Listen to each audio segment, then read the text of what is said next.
I have worked with the two contenders for presidential this year, both Honorable Raila Odinga and Honorable William Ruto. And I have worked for many years with the outgoing president. So I don't think, politically speaking, I am the best place to judge the three people. So I will not judge the current president because he is not a contender. Let me judge between the two leading presidential contenders with reference to the Muslim community. And I want to say it without any fear of contradiction to my Muslim ummah. There is no senior Christian leader, senior I mean at the highest level, who has contributed to the welfare and the well-being of the Muslim ummah. The sheikhs from Garissa, Wajir, Mandera, and coastal region are sitting here. The number of farambes for madrasas and Islamic institutions that the Deputy President William Ruto has taken in Garissa is footprints. They exist today in Garissa. They exist today in Wajir, where you go to Tarbaj, when you go to Al-Falah Islamic School. When you go to Mandera, the chairman of Al-Mustaqbal, the biggest Islamic university in Garissa, is sitting here, Sheikh Hassan. Is my testimony. Tell me where Raila Odinga has contributed to any Islamic institution. You know, facts don't lie. Have you ever seen his competitor anywhere? And when I see my good brothers, Supkem, you don't need to consult us. You know the challenges the Muslim leaders are facing. And we expect the Deputy President to resolve. The Muslim Ummah is facing serious extrajudicial killing. Our children are disappearing every day. It is very sad that nobody wants to speak here. When you go to our counties, you'll find mothers who either their son, their brother, or their husband is missing. You know the Equalization Fund, a constitutional provision given to Muslim counties. Up to today, it has not been operationalized. That's because we are Muslims. You know the insecurity taking place in our regions.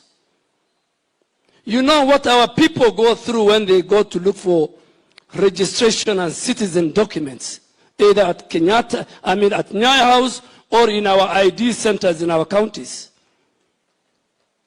Those are the things that will concern us when we put the ballot. When we go to the ballot, we must ask those questions. And we must vote for the government that will address those issues.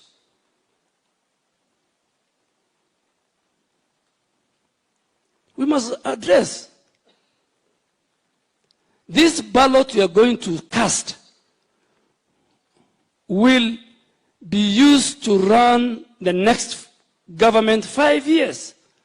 So the way our acting chief Hadi said, the contest, this election is very clear.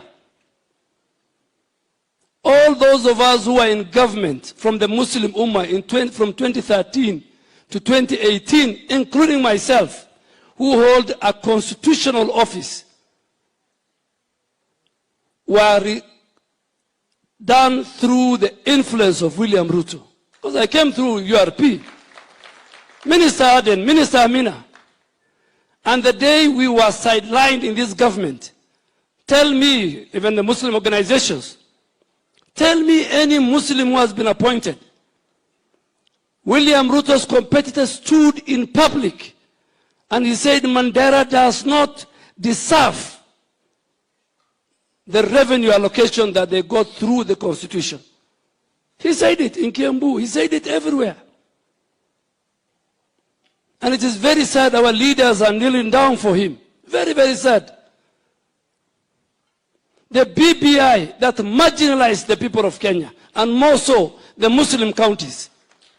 You know BBI, what it did? It denied the whole of Coast Region and part of Northeastern. Tana River, Lamu, Brother Itimami is sitting here, our governor. Tana River was getting 4.8 billion. They said 2 billion must be slashed. Isiolo was getting 4.2, BBI said. And before Mandera was losing 1.5 billion. Kwale, Lamu, Garissa. Who are the proponents of BBI? Who are the proponents of BBI? It's not William Ruto. It's not Musalia Mudavadi. It's not Aden Dualle. It is the High Sheikh brothers. It's Azimio. I mean, Muslim leaders, there's nothing you need to consult. What do you want to consult? The facts are there. The facts are, my senior friend and counsel, Ahmed Nasir, puts it on Twitter for those even who don't know. Every day, Ahmed Nasir puts it on Twitter. And he's sitting here. Ahmed, from morning to evening, he tells you what ails the Muslim community. So what other decision do you want to make? And Ahmed, we want to respect you. You are our warrior. And we will stand with you. And please, please, my dear Muslim brothers, do not elect cowards in this election. Do not elect cowards. Do not elect cowards. We are people of faith. If you are a Muslim, you should not be a coward. If at all you have a very strong Islamic faith. So do not be. A lot of leaders have cowed. They are being threatened. The criminal justice system. Today you have seen the Speaker of Nairobi County Assembly has been arrested. Just because last week, him and 35 MCAs of Nairobi visited the Deputy President. Very shameful. And the leaders of the criminal justice system, you are not going to retire with the President. After 4 months, we will audit you. We will. We will audit the men and women who are in charge of the criminal justice system and who allowed those institutions to be used contrary to the Constitution. So, Your Excellency, I can bet, inshallah, in the month of Ramadan. And you know why BBI collapsed? The judgment was given last year in the month of Ramadan on the last 10 days. We prayed. We prayed at the Tahajjud. And 5 judges came and they said, there is no BBI.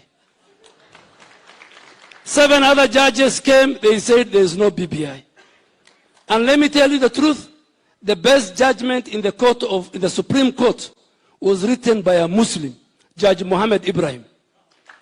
Takbir! Takbir! Please read the judgment of one Muhammad Ibrahim.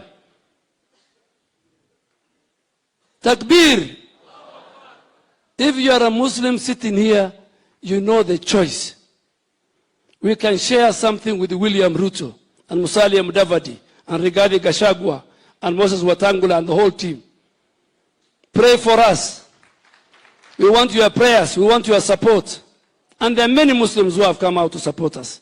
So, Your Excellency, you are not going to work this thing alone. Let me finish it there. You have got warriors. Some of us sacrificed, coveted constitutional office with a lot of pegs, powerful offices. And we said, hatuwezi kuwa kati ya dhulma. Nyinyi mnajua katika, in our own religion, God says, Allah says, mimi sitawadhulumu na sitakubali nyinyi mudhulumiane. What William Ruto and many of us have gone through is dhulma, but we stood firm. We were never cowed. And Your Excellency, thank you for being our leader. You know, if the leader himself was cowed, all of us could have taken. But you stood firm, and then we stood firm. And today, You know, one of our great leaders who came, I don't know whether it was Honorable Musali or Honorable Weta, one day told me, you know, you guys stood firm.